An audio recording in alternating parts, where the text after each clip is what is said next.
Look at that. Oh my God. Hey you all, come with me to get this 4x4 HD lace closure installed at home. Yes, at home. I got this wig from Amazon and I'm installing it all by myself. Easy, as simple as it looks on this video, that's exactly what it is. The only thing I did to this is a minimal effort of a wig. Literally, like all I did was wash it. I dyed it jet black because that's one thing about me. My life depends on it. The hair is jet black.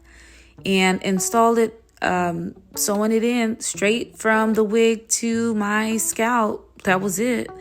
And now we're killing two birds with one stone. I'm giving you a little quick makeup tutorial, real short and simple.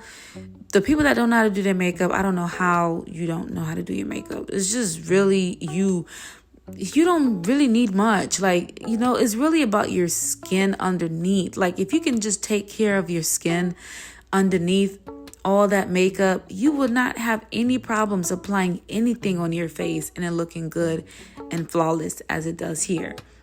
So all the products I'm using in this entire clip will be found on my Amazon storefront. Look how good that looks. I look good. Okay.